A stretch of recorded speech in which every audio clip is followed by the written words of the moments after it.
Hey guys, it's Mustang here.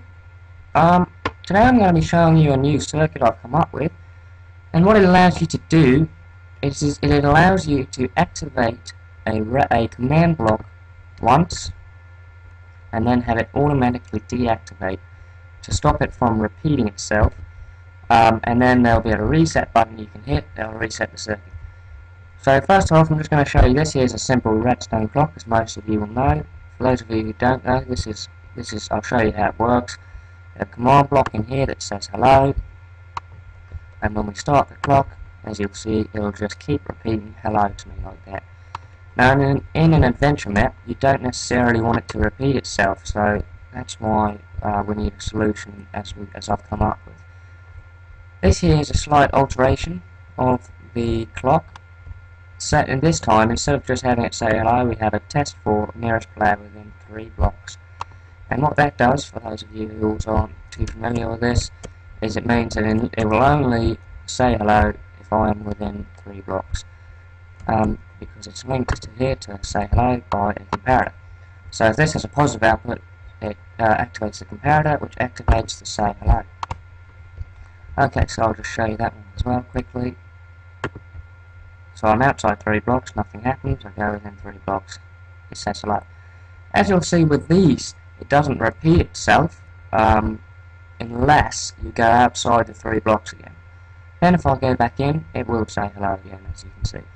Now that is also a problem on adventure maps, because if you have to retrace your steps, you don't want to have to listen to the same instructions. So that's why I've come up with this, and this solves that problem. So we have the same basic circuit as we have over there, except I've added a repeater here and a bit of redstone here. And what this does is it means that once this is activated, and it activates this command to say hello, this redstone is activated, and this repeater locks this repeater and stops the clock. I'll just show you that quickly as well. So clock's on, I go within 3 blocks, and you can see it immediately locks it after it said hello. So that solves the problem, because now I can go in and out, and it's not going to ever say hello again until I reset it. And to reset it, all I do is press this button, which turns off that comparator, which then resets the whole clock. As you'll see in a second, if I press this button, and the clock starts up again. So the great thing about this is that it is actually infinitely expandable, which means, let's say you've got, for example, here I've made a little demo, checkpoints in an adventure map. So if I just start this clock here, I've got the same command, except I've told it to say checkpoint. So when I go into the radius here, it says that's checkpoint 1, stops that circuit and starts the next circuit. I'll just quickly skip this one out a second. You'll see that the 3rd circuit here isn't started yet. And now I think that's key for adventure maps. I'll just show you here. If I go on here, checkpoint 2, and you can see that piston starts the 3rd circuit, checkpoint 3. Now the reason you don't necessarily want to have them all running at the same time, because you could just use a simple clock like I showed you there and have 3 of them, is because if you've got a big map and you have lots of redstone clocks, you're going to get a lot of lag. So this cancels out the lag. It also means, and I'll show you in a second, that let's say I miss out the 1st checkpoint, I go around it, and I get to the 2nd one, it's not going to say checkpoint unless I've already been through the 1st one. So it means you have to have gone through the 1st one to activate the 2nd, and you have to have gone through the 2nd one to activate the 3rd one. The redstone is quite simple.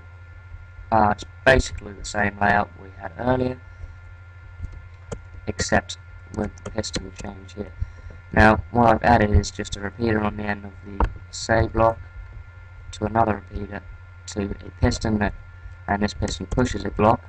If I reset it, I can show you how it works. So when this piston pushes a block, all it really does is it finishes this clock, because this clock at the moment is missing a piece. So that starts the next clock, and then that again is repeated over here.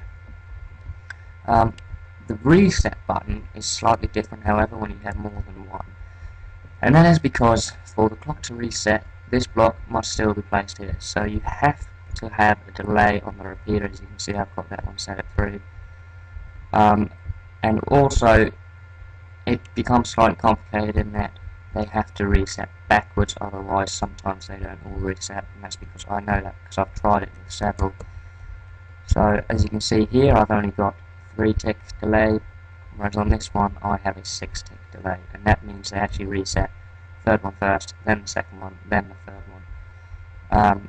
I don't need a delay on this one because there is no more behind it, so you're on. I'm sure you understand. So if you were going to expand it, you'd obviously have to add a few more repeaters, but that wouldn't be so hard to do. This would also work stacked, so you could stack these on top of each other if you wanted someone to go over the same point more than once and get to say something different each time.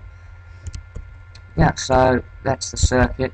It's quite simple. If you liked it, if it's helpful, please comment, like, subscribe, and thanks for watching.